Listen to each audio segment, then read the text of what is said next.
The warships came from the dark space between stars. 12 massive vessels painted in the black and red colors of the Galactic Dominion. They moved through space like hunting wolves, their weapons charged and ready. Inside the largest ship, Commander Vexral stood tall on his bridge. His scaled skin reflected the light from dozens of screens. He had fought in 30 campaigns across the galaxy. He had destroyed rebellions on 15 worlds. But today felt different. The planet below was called Taros 7. It was a small world on the edge of known space. Rocky mountains covered most of the land. A few human settlements dotted the valleys. The Dominion had marked this world for conquest. They owned 847 star systems. One more world meant nothing. But the humans had refused to surrender. That was their mistake. Vexral looked at the report on his screen. One human male was causing problems. His name was Jinho. The scouts said he had killed 17 Dominion soldiers, 17 trained warriors dead at the hands of one primitive human. It seemed impossible. But the reports did not lie. Bodies had been recovered. Armor pierced by simple metal bullets. Traps that showed tactical thinking. This Jinho was dangerous. The other officers on the bridge moved quietly. They prepared the assault. 300 soldiers would drop to the surface. Battle mechs would provide heavy support. Atmospheric fighters would control the skies. It was enough force to conquer a small city. All of it focused on one man. Vexral had studied humans during his training. They were a strange species. Most intelligent races in the galaxy knew when to surrender. When the odds became impossible, they negotiated. They found ways to survive. But humans were different. They fought, even when fighting meant death. They chose violence over survival. The military academies called it insanity. Vexral called it stupidity.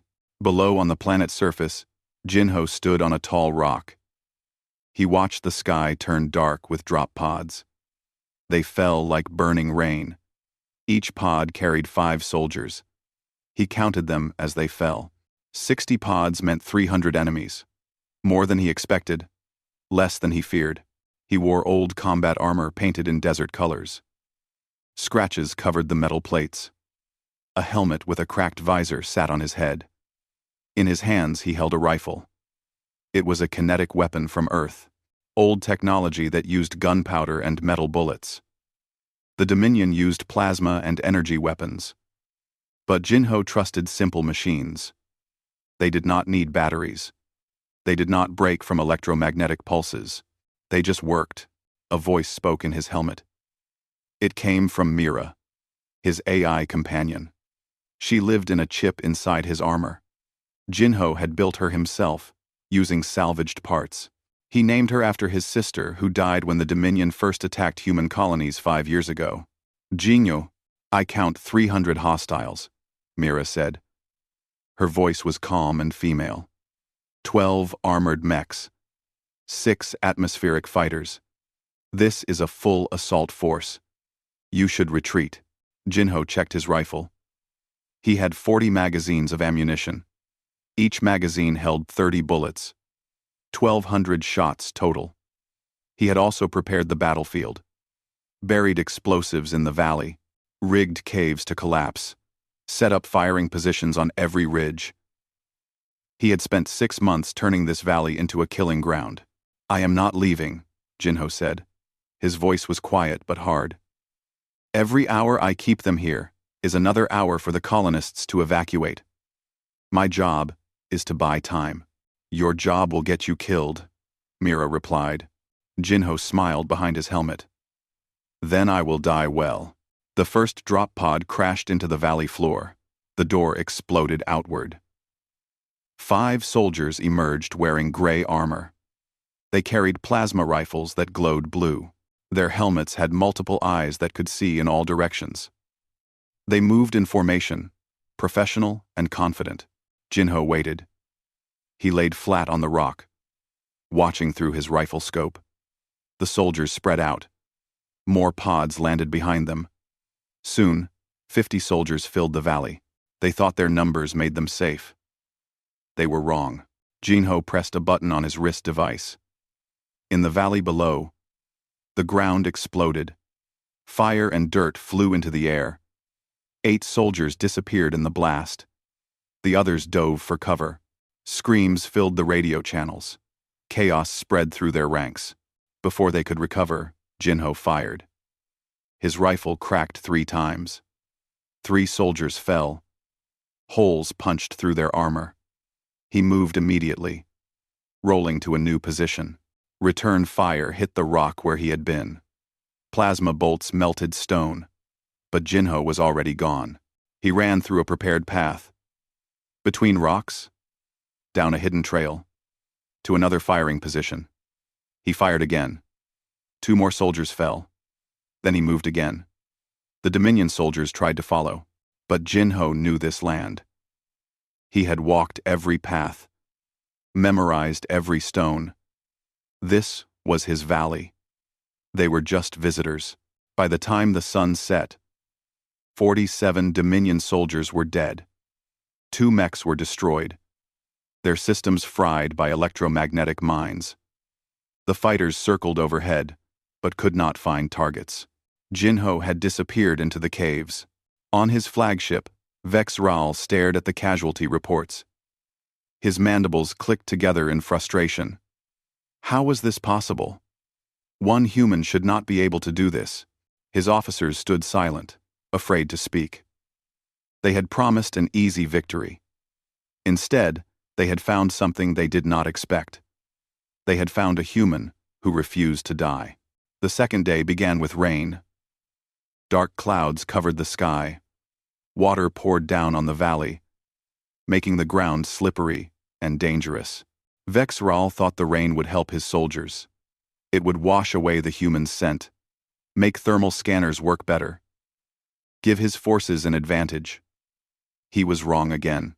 Squad leader Kreloth led 20 soldiers through the valley. He was a veteran of 10 campaigns. His armor was decorated with kill marks.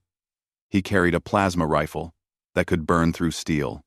His squad moved in perfect formation. They used thermal camouflage that bent light around their bodies.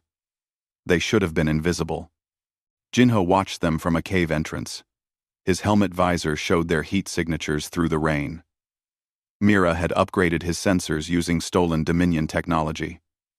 The camouflage did nothing. He could see all 20 soldiers clearly. They walked into his trap like blind animals. The explosion came from below. A buried charge detonated under the lead soldier. The blast threw bodies into the air. Metal fragments tore through armor. Screams echoed through the rain. 8 soldiers died instantly. The others scattered, looking for cover. But Jinho had chosen this spot carefully. There was no cover, only open ground and killing zones. He fired from the cave. His bullets hit 3 soldiers before they could react. They fell in the mud, their weapons firing uselessly at the sky. Kreloth shouted orders, but his squad was already broken. Fear had replaced training. They ran in different directions. Jinho picked them off one by one, calm and methodical. Like shooting targets at a range, Kreloth was the last to die. He tried to be brave. He charged toward the cave, firing his plasma rifle. But Jinho simply moved deeper into the tunnel. The plasma bolts hit stone. Kreloth followed him inside. It was his final mistake. In the darkness, Jinho did not need to see. He knew every turn, every rock. He heard the heavy footsteps behind him. He waited at a corner. When Kreloth came around, Jinho shot him twice in the chest. The squad leader fell. His armor sparked and died. By noon, the Dominion had lost 63 soldiers total. Vex Raal stopped sending small squads. He was learning. This human did not fight like a soldier. He fought like a ghost, appearing and disappearing, striking and vanishing. The Dominion forces had numbers and technology, but Jinho had knowledge of the land and something else. Something that made him dangerous. He had nothing to lose. In orbit, Vex Raal studied tactical maps, He needed a new strategy. His officers suggested orbital bombardment. Drop explosives from space. Turn the valley into glass. Vexral considered it, but High Command wanted the human captured. They wanted to study him. Understand how one primitive warrior caused so much damage. Dead men provided no answers. On the surface, Jinho rested in a deep cave. His body ached. Blood dripped from a cut on his arm. Shrapnel from an earlier explosion had caught him. The wound was not serious, but it needed treatment. He had bandages in his pack. He wrapped the cut and took pain medication. Then he ate a protein bar and drank water. Basic survival. Nothing more. Mira spoke through his helmet. Your vitals are concerning. You have not slept in 36 hours. Your body needs rest. I will rest when they leave, Jinho said. They will not leave until you are dead. Jinho checked his ammunition. He had used 8 magazines. That left 32. 960 bullets. Enough for 3 more days of fighting, if he was careful. If he was lucky, maybe 4 days. He did not think about what happened after that. One day at a time. One fight at a time. Outside the cave, he heard engines. A vehicle approached. Jinho moved to the entrance and looked out carefully. It was not a Dominion vehicle. It was human. An old transport truck, painted in faded blue. It drove through the rain toward his position. Jinho raised his rifle, confused. Who would be stupid enough to come here? The truck stopped 50 meters from his cave. The door opened. A woman stepped out. She wore medical clothes under a rain jacket. A red cross was painted on her shoulder. She carried a large medical bag. She looked at the cave and shouted over the rain. Jinho. I know you are in there. I am Heian. I am a medic. Do not shoot me. Jinho lowered his rifle. He recognized the name. Heian worked at the Colony Medical Center. He had met her once before the fighting started. She was young, maybe 25 years old. She had kind eyes and always smiled. What was she doing here? He stepped out of the cave. You need to leave. This valley is a combat zone. Heian walked toward him carrying her bag. I know. That is why I came. You are injured. You need medical help. I am fine, Jinho said. Heian reached him and looked at his arm. Blood had soaked through the bandage. You are not fine. You are bleeding. Sit down and let me work. Jinho wanted to argue, but his arm did hurt badly. And Heian had that look in her eyes. The look that said she would not take no for an answer. He sat on a rock. Heian opened her bag and started working. She cut away the old bandage, cleaned the wound, applied antibiotic gel, wrapped it properly with clean gauze. Why did you come here? Jinho asked. Because you are buying time for everyone else to escape, Heian said. You are fighting alone, so the rest of us can live. Someone should help you. 4. Intizide. End quote. You could die here, Jinho said. Heian finished the bandage and looked at him. Then, I will die helping someone. That is better than running away, while someone else fights for me. In the sky above, Dominion fighters circled. They had seen the truck. They were reporting its position. Soon, more soldiers would come. Jinho knew he should send Heian away. But something in her words touched him. Maybe he did not want to die alone. Maybe having someone else here made the fight feel more real. More important. If you stay, you follow my orders, Jinho said. Heian smiled. I am a medic. I follow medical needs. But I will try not to get in your way. Together they moved deeper into the cave system. The war was not over. It was just beginning. Commander Vexral had enough. 3 days of fighting, 98 soldiers dead, 4 mechs destroyed. His reputation was being damaged. The other commanders in the fleet whispered behind his back. They questioned his tactics. Some even laughed at him. One human was making the mighty Dominion look weak. This had to end. He made a decision. He would go to the surface himself. He would bring 500 fresh soldiers.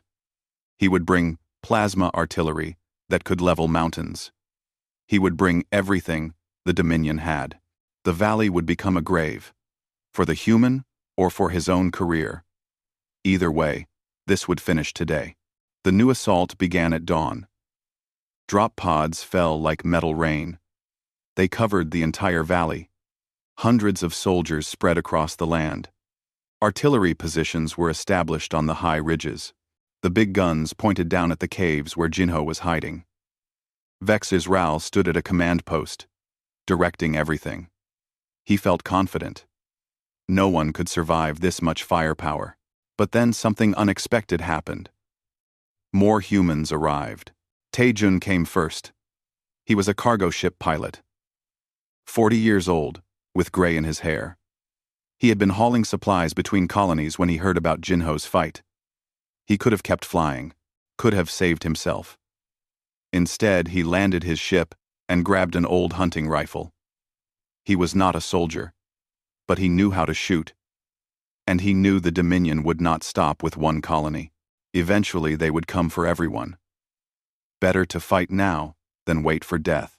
Unji arrived next. She was a mining engineer, 28 years old and strong from years of physical work. She brought mining explosives and detonators. She knew how to break rock. Breaking Dominion soldiers would not be much different. She set up traps in the northern pass. When Dominion soldiers tried to advance, the ground erupted beneath them. 12 soldiers died in the first blast, 8 more in the second. Unji smiled grimly and moved to set up more surprises. Dongwu came last. He was old, 55 years and missing his left eye. He had fought in Earth's defense forces 30 years ago. Back when humanity first met hostile aliens, he thought he was done with war. But when he heard about Jinho on the colony radio, something woke up inside him. Old instincts. Old anger. He took his sniper rifle from storage. The weapon was ancient, but it still worked. He climbed to the highest peak and started hunting. Through his scope he could see everything. He fired once.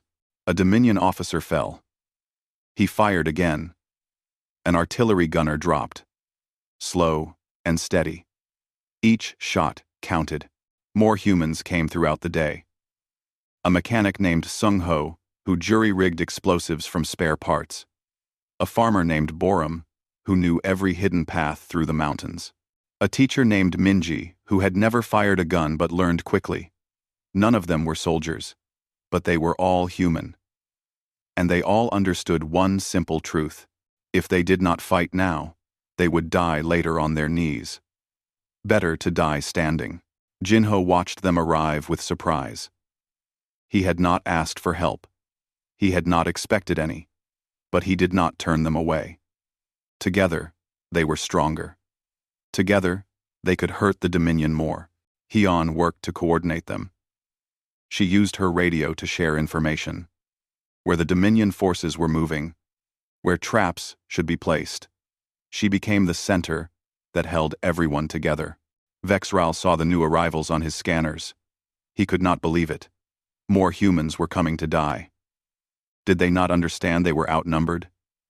His 500 soldiers against maybe 15 humans? This should be easy. But nothing about fighting humans was easy. The battle became chaos. The humans did not fight as a unit. They had no formation, no organized strategy. Each one fought their own way. Taejun used his knowledge of the land to set up ambushes. Unji created death traps that made entire areas impossible to cross. Dongwu eliminated officers and disrupted command. The younger ones, like Sung Ho and Minji, learned from the veterans. They adapted, they improvised. What terrified Vexral was their willingness to die. A Dominion soldier who was wounded would retreat to get medical help. A human who was wounded would detonate explosives to take enemies with them. They did not fear death. They embraced it as a weapon. 3 humans died that day. But each death cost the Dominion dearly. One detonated charges that brought down a cliff on 20 soldiers. Another crashed a vehicle into a mech, destroying both. The third fought with a knife after running out of ammunition, killing 2 soldiers before being shot. By evening, Vexral's forces had taken massive losses. 140 soldiers dead, 3 more mechs destroyed. The artillery positions were abandoned after Dongwu killed 6 gunners. The assault had failed. Not because the humans won, but because they refused to lose. In his command post, Vexral received a transmission from High Command.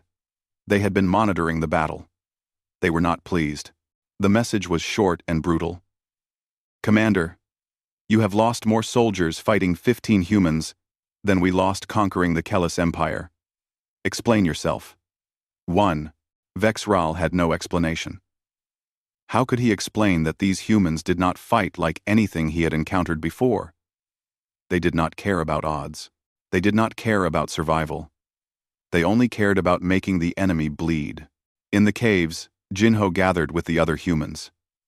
They were tired, wounded, running low on supplies. But they were still alive, still fighting. Heon treated their injuries while Mira calculated their remaining resources. The numbers were not good. Maybe 2 days of fighting left, maybe less. Taejun spoke quietly. We cannot win this. You know that, right? Jinho nodded. We are not trying to win. We are trying to make them hurt. Make them think twice before attacking another human colony. Will it work? Minji asked. She was the youngest. Still learning how to fight, Jinho looked at each of them. These brave people who came to fight beside him. I do not know. But we will make them remember us.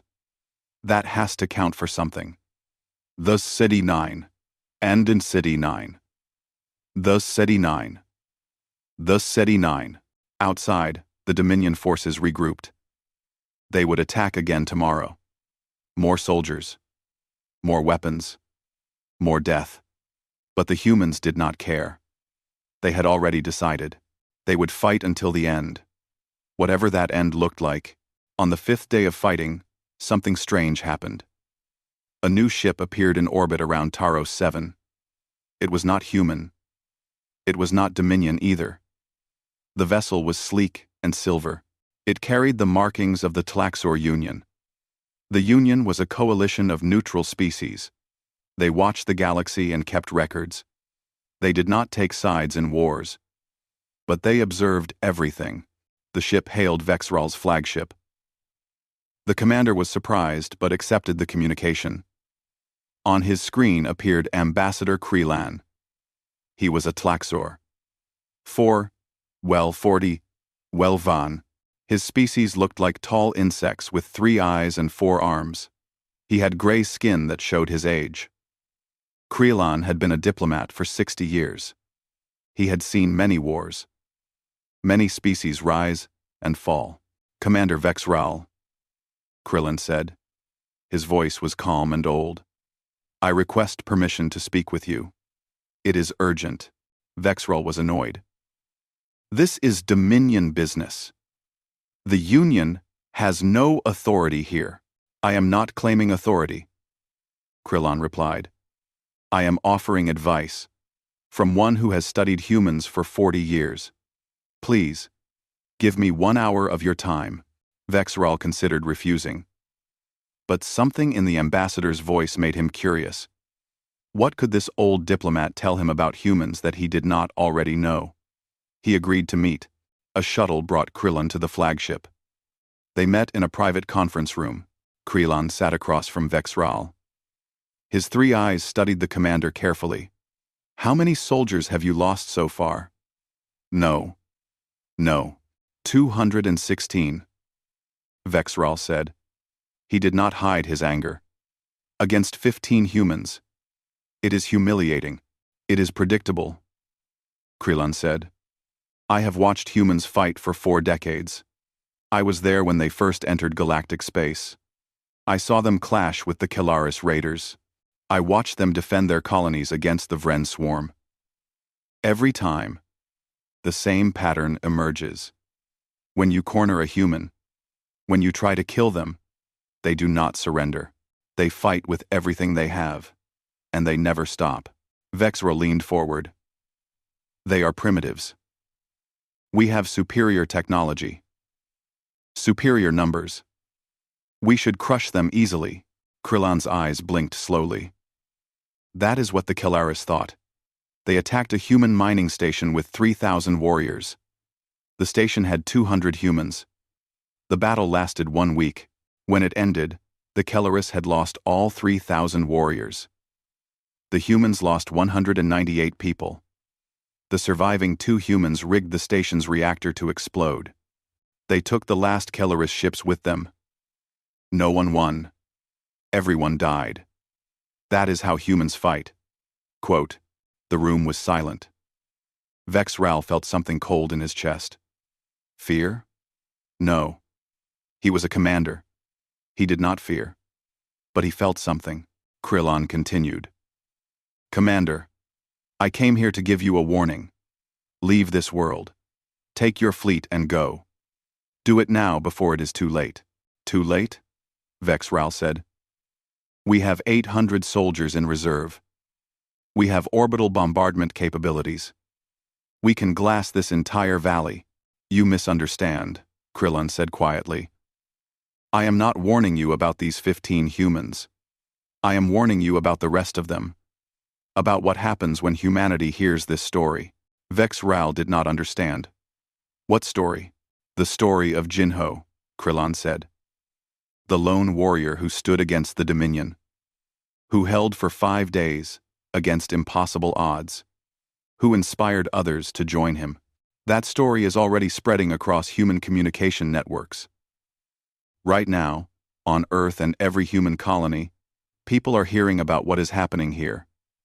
And they are getting angry. Let them be angry, Vexral said. Human colonies are scattered. They have no central military, no unified fleet. They cannot threaten the Dominion. Krillon stood up. His old body moved slowly. That is where you are wrong. Humans do not need central command to mobilize. When they hear that one of their own is in danger, they come. They do not ask permission. They do not wait for orders. They just come. With whatever ships they have, whatever weapons they can find. I have seen it happen 3 times in my life. Each time, the enemy who provoked them regretted it. Vexral wanted to dismiss the words. But something in Krillon's tone made him hesitate. The ambassador was not making threats. He was stating facts, like a scientist explaining gravity or mathematics. Simple truth that could not be denied. Commander, Krillon said at the door. I will send a message to your high command. I will advise them to recall this fleet. What they do with that advice is their decision. But I have done my duty. I have warned you. He paused and looked back. When I studied human history, I found an old Earth saying, it goes like this. You can kill the warrior, but you cannot kill what he stands for. Think about that. Krillon left. His shuttle returned to his ship. Within the hour, he transmitted his report to the Dominion High Command. The message was brief and clear. You were warned. Run. On the surface, Jinho and the others prepared for another attack. They did not know about the ambassador's visit. They did not know their story was spreading across human space. They only knew they had to keep fighting. Keep surviving 1 more day. Hyeon was checking supplies when her radio picked up something strange. Transmissions in human languages. Coming from space. She adjusted the frequency and listened. What she heard made her freeze. This is the freighter Morning Star. We are 2 days out from Taros 7. Another voice followed. This is the mining vessel Deep Fortune. We have volunteers aboard. Armed and ready. Arrival in 3 days. More voices joined. Ship after ship. Colony after colony. All heading to Taros 7. Hyeon ran to find Jinho. She found him preparing ammunition.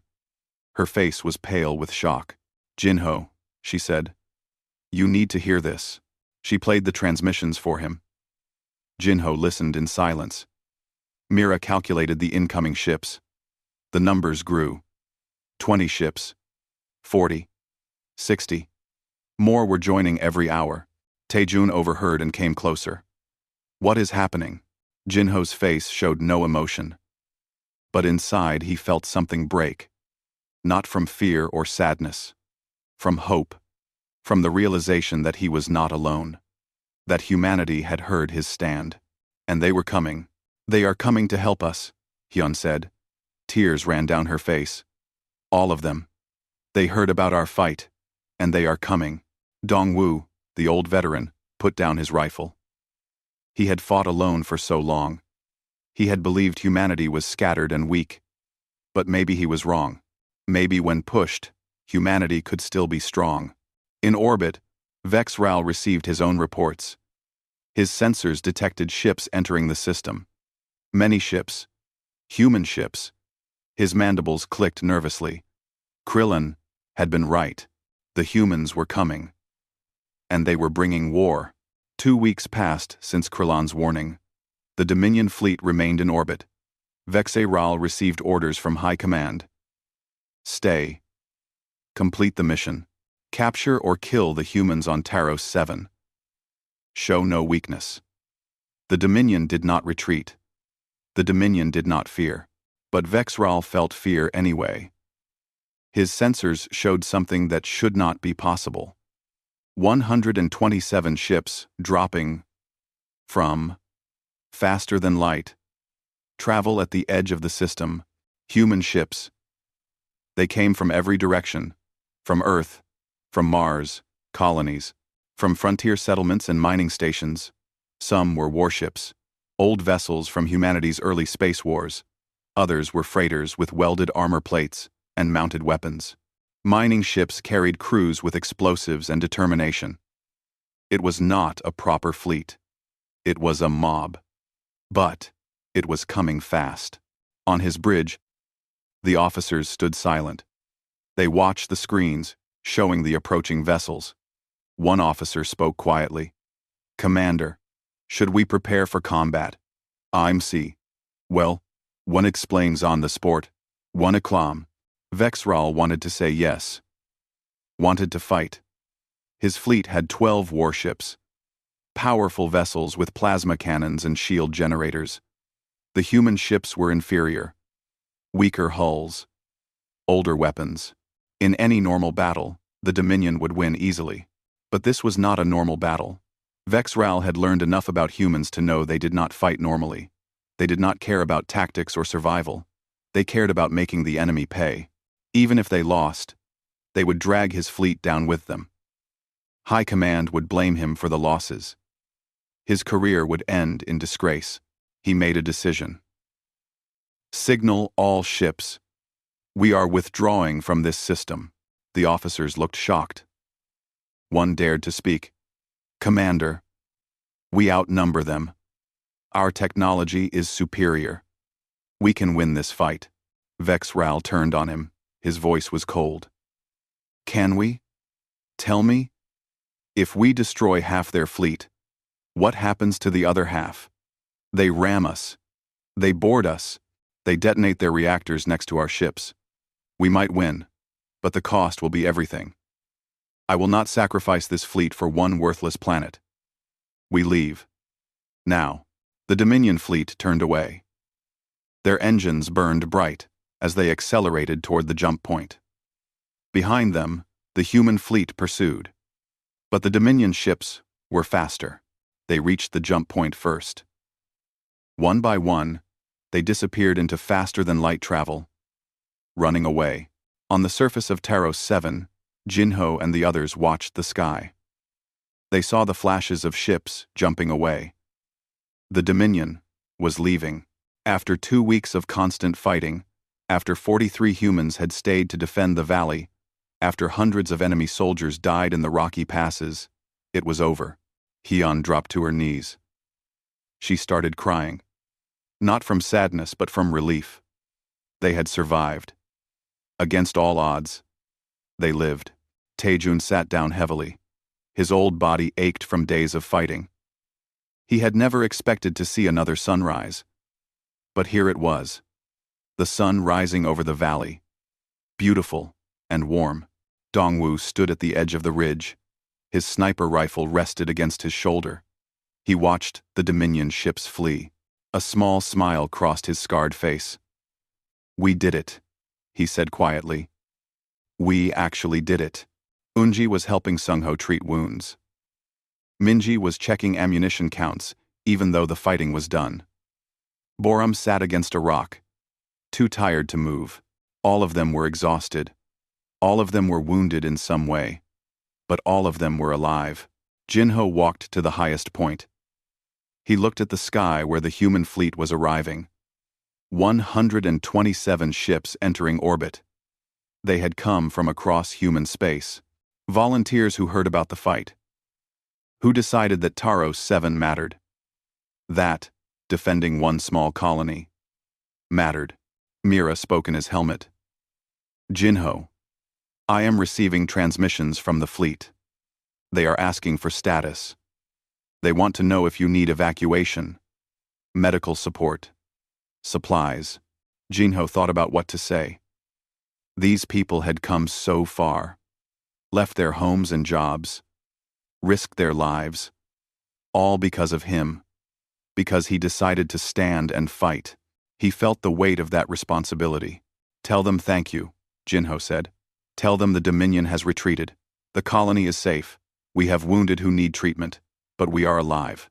The response came quickly. Ships began landing in the valley. Medics rushed out with equipment. Engineers started repairing damaged structures. Soldiers established defensive perimeters in case the Dominion returned. It was organized chaos. But it was human chaos. Messy and loud and alive. A captain from one of the warships came to meet Jinho. Her name was Sunmi. She was younger than him, maybe 30 years old. She wore a naval uniform that looked too big for her thin frame. She saluted him. "Sir, I am Captain Sunmi of the Earth Defense ship Defiant. We came as soon as we heard. You held for 2 weeks against a Dominion fleet. That is incredible." Jinho did not feel incredible. He felt tired. "I just did what needed to be done. Others came to help. They are the real heroes." Sunmi shook her head. "No, sir. You started this. You showed everyone that we do not have to run. That we can fight back. Every human in the galaxy heard about Taros 7, about the warrior who stood alone. You gave people hope." In orbit, Krillon's ship remained. He watched the human fleet with his 3 eyes. He sent a final report to the Tlaxer Union. It was marked as a historical document, a record for future civilizations to study. The report read, "The Taros 7 incident will be remembered as the moment humanity showed its true nature. 15 humans held against impossible odds. Their story spread across human space faster than light travel. Within days, over 100 ships mobilized, not from a central government, not from military command, but from individual choice. Miners became warriors. Pilots became soldiers. Teachers and farmers and engineers became defenders. The Galactic Dominion came to kill one brave warrior. Instead, they woke something they did not understand. They woke humanity's collective will. I warned them to run. They should have listened. Seeding. Ilek. This. There. On Taros 7, life began to return. The dead were honored. The wounded were healed. The valley that had been a battlefield slowly became peaceful again. But everyone knew things had changed. The Dominion had learned that humans were not easy prey. Other species would hear this story. They would think twice before attacking human colonies. Jinho stood with his friends as the sun set. Hyun was beside him. Taejun and Dongwu sat nearby. Unji and the others were sharing food around a fire. They looked like normal people. Not heroes. Not warriors, just people who had survived. What happens now? Hyun asked. Jinho looked at the stars appearing in the darkening sky. Somewhere up there, the Dominion was regrouping, making new plans. But they would be more careful now, more cautious. They had learned a hard lesson about humanity. Now we rebuild, Jinho said. We make this colony stronger. We help other settlements prepare. And if the Dominion comes back, we do this again. We fight. We never surrender. Taejun raised a cup of water. His voice was rough, but proud. 2. Taros. 7. The place where humanity remembered who we are. The others raised their cups. To Taros 7. Jinho did not raise his cup. He just looked at his friends. These brave people. And he felt something he had not felt in years. He felt like he belonged somewhere. Like he had found his purpose. Not to die in battle, but to show others that fighting for what matters is always worth it. In the years that followed, the Battle of Taros 7 became legend among humans.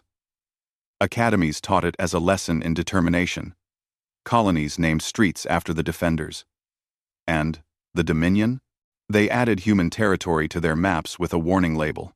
Not because humans had the strongest military, but because they had something more dangerous. They had the will to never give up, to fight until the end, to make any victory too costly to pursue. Ambassador Krillon was right. You can kill the warrior, but you cannot kill what he stands for. Jinho had stood for something simple, for home, for people, for the right to exist without fear, and in standing, he had reminded humanity of its own strength. That was worth more than any weapon. That was what made humans dangerous. Not their technology, not their numbers, but their refusal to accept defeat, their absolute determination to survive and fight and never bow down. The Dominion learned that lesson on Taros 7, and they would never forget it.